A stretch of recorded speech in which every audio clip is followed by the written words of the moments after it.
Well, Merry Christmas, everybody. We are in the season of celebrating the birth of Christ, and I thought it would just be fun as this 1 week we spend some time just thinking about the Christmas story. And I'm going to burst some of your bubbles. I apologize for that, but I'm going to tell you some of the surprises that the Christmas story of the Bible is not quite like the Christmas pageants you've seen over the years. So here's surprise number one. The Magi, they weren't kings. I know we sing the carol, "We three kings of Orient." They weren't kings.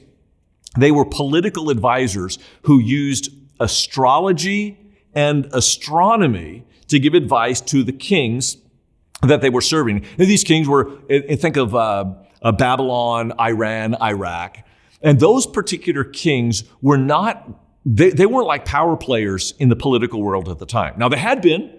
But under Rome, they were vassal kingdoms. So you've got these political servants coming to a more powerful kingdom, Israel, because Herod was like buddy-buddy with the emperor, and they're really trying to show deference to secure their future political power.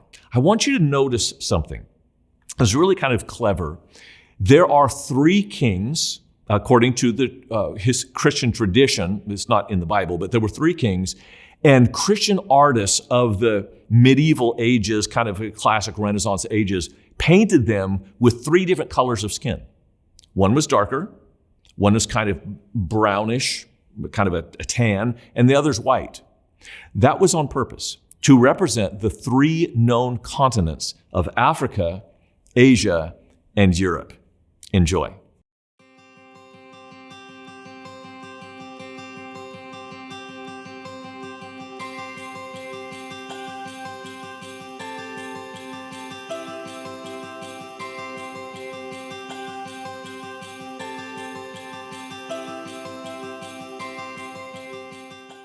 Thinking about how the Magi came to honor Jesus, what's one way you could honor Jesus this Christmas?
Here's the second surprise of Christmas. Herod only slaughtered about 12 babies. Given the size of Bethlehem, it's a pretty small burb. So it wasn't like this huge massacre, and no other historian recorded it. And you go, well, it's probably made up then because it's not in any other history books. Oh, no. If it's not recorded in other history books, it's because other history books had bigger slaughters of Herod to record. So, for example, when Herod was about to die, knew he was going to die, he also knew people hated him.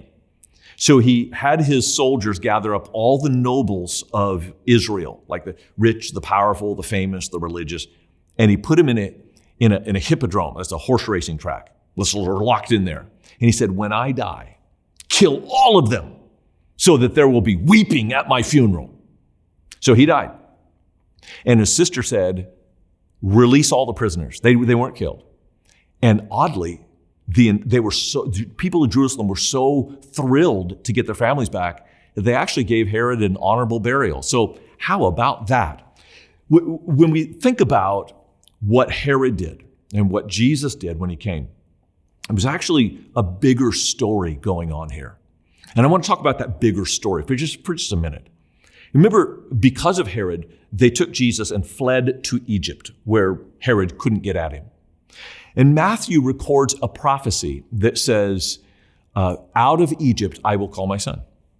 Well, that prophecy was talking about all of Israel, not Jesus, all of Israel. But Jesus, turns out, is all of Israel, embodied in one person. So when he died for the sins of the nation, the whole nation was incorporated. In fact, the whole world was incorporated in his flesh. So the story of Christmas is way bigger than we think about it. How could you make this Christmas a bigger event than just a family holiday?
Here's surprise number 3. Again, I don't mean to burst your bubble. Jesus was not born in a barn. Sorry. Now, why do we think he was? Well, because Luke 2, verse 1 to 7, it's translated, there was no room for him in the inn. Inn is the operative word. But there were no inns in Bethlehem. The inns were a Roman invention. Bethlehem was a little Jewish village.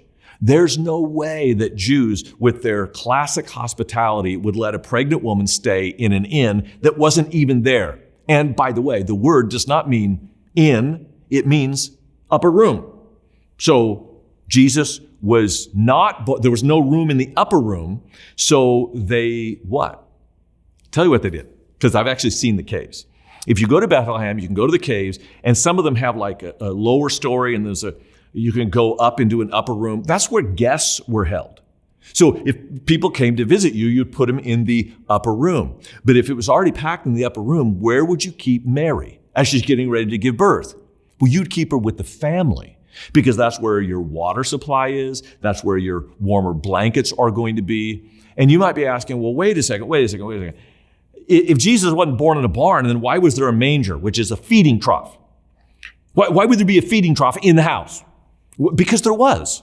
The Jewish homes all had feeding troughs in the house. Here's the way it worked. You had a low-lying entry area. There's some stairs that went up. And then on that platform, that's where the family slept. If you have an animal in a third world country, that animal is really valuable. So they would bring him into the house, not up the stairs, but into the front, kind of that courtyard, not even courtyard, it was an entryway. And they would put a feeding trough so the animals at night could feed and help warm the house. That's why there was a feeding trough there, and Jesus was taken care of by the family, put in a feeding trough. Now, why does that even matter? I suppose just for historical accuracy. But it does spark a question for me. How could you make your home a place where Jesus would be cared for?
Fourth surprise of Christmas. No army announces peace. No army announces peace. But the little shepherds out in the field at night, they see this heavenly host, like an angel comes and makes an announcement, and this angelic warriors, and you could just use your imagination, swords and spears and light. They're a fearsome army. Like any one angel comes, and the first thing the angel says is, do not be afraid. What? Because they're fearsome beings. Think about a sky full of these fearsome beings. And you know what they announced? Peace on earth, goodwill to men. What army announces peace? None. Except when they come back home. After you win the battle, you come home and say, we are at peace. The battle has already been won, even at the birth of Jesus. Who do you need to share Jesus with? Because after the angels announced peace on earth, it's the shepherds who went and told the story of Jesus. That is how the peace will come, even before the victory is won. And you have some people in your life that do not know peace because they don't know the Prince of Peace. And that's your job.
So here's the challenge.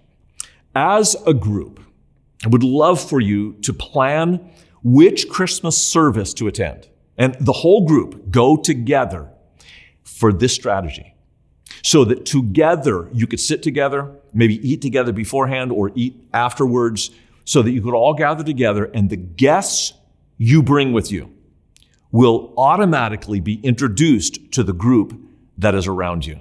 It's a brilliant strategy because often people don't want to go to church because they don't know anybody. Think about your friend meeting your friends and being comfortable from the get-go with CCV.